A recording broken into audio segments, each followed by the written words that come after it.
Hoy la iglesia celebra la solemnidad de la Santísima Trinidad y quisiéramos brevemente contar cómo la iglesia llegó en un momento de la historia a definir este dogma de que Dios es Padre, Hijo y Espíritu Santo.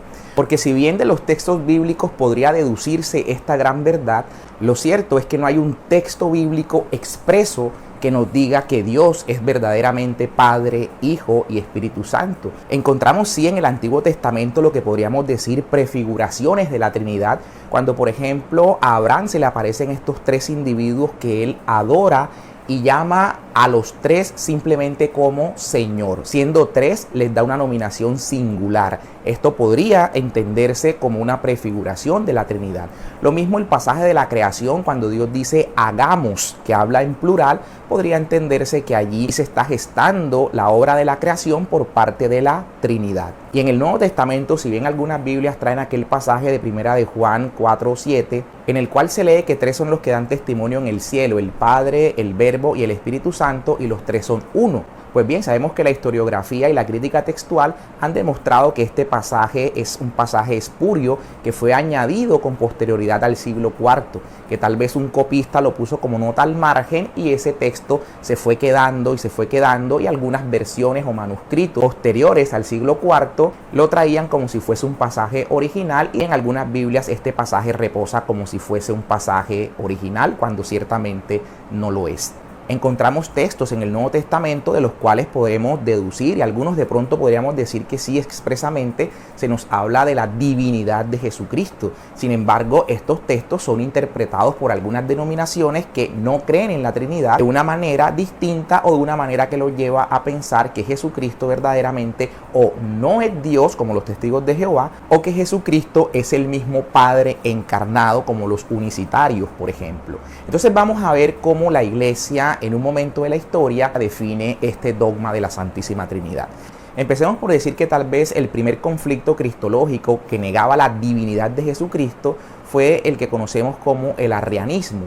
Arrio, un obispo de Alejandría de Egipto, basado en aquel texto que dice Jesús que el Padre es mayor que yo, entiende Arrio y parece que de modo razonable que si Jesús dice que el Padre es mayor que él, no puede entonces este hombre que reconoce que el Padre es superior, no podemos entender que este hombre tenga la misma naturaleza de Dios a quien él reconoce mayor que él. Entonces esta doctrina de Arrio, llamado el arrianismo, empezó a tomar fuerza, y la iglesia, cuando convoca al concilio de Nicea del año 325, donde hay un sacerdote joven y muy importante para el futuro de la iglesia, hablo de Atanasio, de San Atanasio, la iglesia entonces en concilio formula las proclamas que reconocen la divinidad de nuestro Señor Jesucristo. La iglesia, a la luz de las Escrituras, reconoce y nos presenta estas proclamas que se constituyen en el centro de nuestra fe sobre la persona de Jesucristo.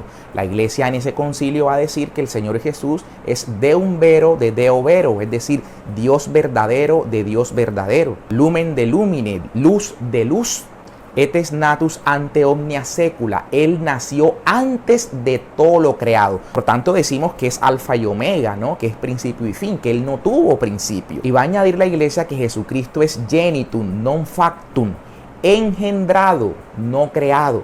Nosotros somos criaturas de Dios. El cielo, la tierra, la luna, las estrellas son criaturas de Dios. Pero Jesucristo es engendrado. Y los padres de la iglesia han puesto una comparación muy significativa, como la familia. Cuando de Adán, quien dormía, de su costilla salió Eva, asimismo se entiende que del seno de Dios brotó Jesucristo. Es decir, fue engendrado. Es, como luego va a decir otra de las proclamas de este concilio de Nicea, es consubstancial en patris. Es de la misma sustancia, de la misma naturaleza del Padre. Y esto el apóstol Pablo nos lo dice. Jesucristo, siendo de condición divina, no hizo alarde de su categoría de Dios. Por tanto, ahí se le responde también a Arrio que Jesús en su humildad no hizo alarde de esa categoría, y por tanto dice el Padre es mayor que yo. No hizo nunca alarde de su categoría de Dios, siéndolo, es lo que dice el apóstol Pablo. En este concilio, entonces, en el del 325, la iglesia deja claridad sobre que Jesucristo es Dios. No fue que aquí la iglesia se inventó que Jesucristo fuese Dios. Ya las comunidades primitivas, vemos testimonios de Ignacio de Antioquía, quien era discípulo del apóstol Pablo y del apóstol Pedro, en una de sus cartas refiriéndose a Jesucristo como Dios. O sea, era el pensamiento colectivo de la iglesia que Arrio trató de desafiar en un momento de la historia, y la iglesia, por tanto, convocó a este concilio de Nicea, como cuando lo hizo cerca del año 50 en Jerusalén, cuando los judaizantes amenazaban la unidad de la iglesia, pretendiendo que los gentiles que se convertían al cristianismo adoptaran exactamente las mismas prácticas de los judíos. Esto, que amenazaba la unidad de la iglesia, se tuvo que llevar a Jerusalén para que en concilio la iglesia reunida con el Espíritu Santo definiese la ortodoxia de la doctrina, porque es la iglesia, como dice Pablo, la columna y base de la verdad. Cuando entonces Arrio con su doctrina empezó a amenazar la unidad de la iglesia, creando esta herejía que decía que Jesucristo no era Dios y arrastrando consigo a una cantidad de gente, la iglesia tuvo que entrar a definir cuál era la ortodoxia de la doctrina y por tanto nos regala estas proclamas sobre Jesucristo, reconociendo que es verdadero Dios. Tiempo después, lo que viene a ponerse en duda es la divinidad del Espíritu Santo. Y esto va a estar a cargo de los llamados macedonianos por su heresiarca, que era macedonio, o también llamados los neumatómacos, es decir, los enemigos del Espíritu. Estos decían que el Espíritu Santo no era Dios, y la iglesia, por tanto, convoca a concilio en el año 381, concilio de Constantinopla, y en este concilio la iglesia define las verdades sobre el Espíritu Santo.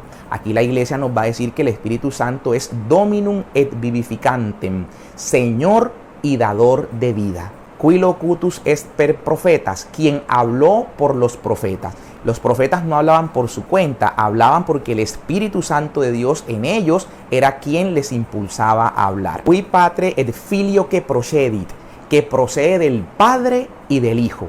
Esto generó una controversia, ¿no? Porque algunos decían que el Espíritu Santo procedía únicamente del Padre, por cuanto que Jesús decía: oren y mi Padre les enviará otro abogado, otro paráclito, mi Padre les enviará. Pero si armonizamos los textos, vemos también que en el Evangelio se nos habla de que el mismo Señor Jesús dice que Él enviará el Espíritu Santo. Por tanto, la iglesia reconoce que el Espíritu Santo procede del Padre y del Hijo, basado también en aquel texto del Apocalipsis que se nos habla que del trono de Dios y del trono del Cordero mana un río de agua viva, ese río que simboliza al Espíritu Santo, saliendo del trono del Padre y del Hijo. Y otra de las proclamas se nos dice: qui cum pater et filio simul adoratur et conglorificatur, es decir, que el Espíritu Santo junto con el Padre y con el Hijo merece una misma adoración y gloria. Eso es para no dejar lugar a dudas de que se trata de la misma naturaleza de Dios,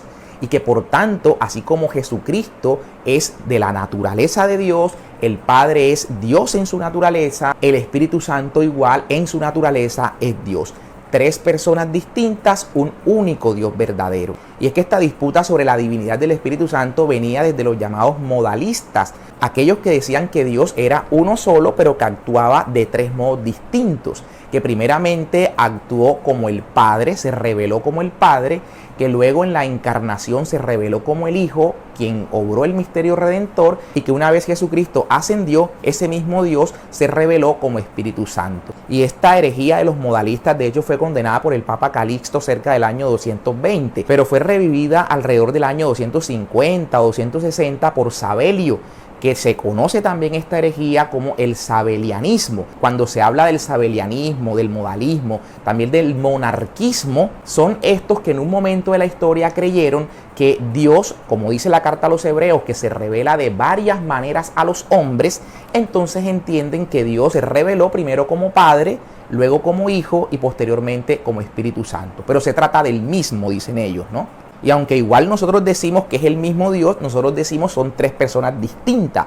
Ellos dicen no, es el mismo Dios, pero que actuó de modos diferentes.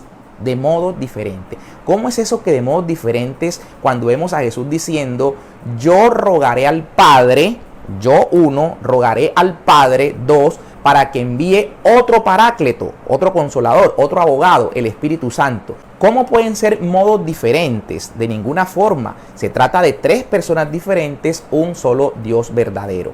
Esta herejía de los modalistas o de los monarquianistas, como también se le conoce, o los sabelianistas, fue revivida por los que hoy prefieren ser llamados como unicitarios. Hay pentecostales que se conocen con el nombre de pentecostales del nombre de Jesús. Para ellos no hay Trinidad, sino que aplican esta herejía del modalismo que ya fue condenada en una época de la historia, pero queriendo llamarse ahora unicitarios. Entendiendo entonces que se trata de Dios actuando de modos diferentes, lo cual contraría la realidad de las Escrituras y la recta interpretación que la Iglesia, columna y base de la verdad, nos dejó en los concilios de Nicea y de Constantinopla. En estos concilios entonces se definió el dogma de la Santísima Trinidad que hoy estamos celebrando. Pidámosle entonces a Dios, que es Padre, Hijo y Espíritu Santo, que nos dé la gracia de vivir verdaderamente como Él. Siendo tres personas diferentes, es un único y solo Dios verdadero. Que así también nosotros, siendo muchos en la iglesia, podamos ser uno como Él le rogó al Padre. Padre, que sean uno como tú y yo, que ellos también sean, Padre, perfectamente uno, para que el mundo crea. El Espíritu Santo es pues quien suscita esta unidad en la iglesia. Roguémosle a Dios para que tanta división que hay, no solo en el seno de la iglesia, sino también de los que están por fuera de la iglesia, podamos algún día ser el único cuerpo de Cristo por el que Él rogó, donde todas las ovejas del rebaño vengan a este único rebaño que el Señor pastorea. El Señor nos dé la gracia de la unidad en la iglesia. Feliz domingo para todos.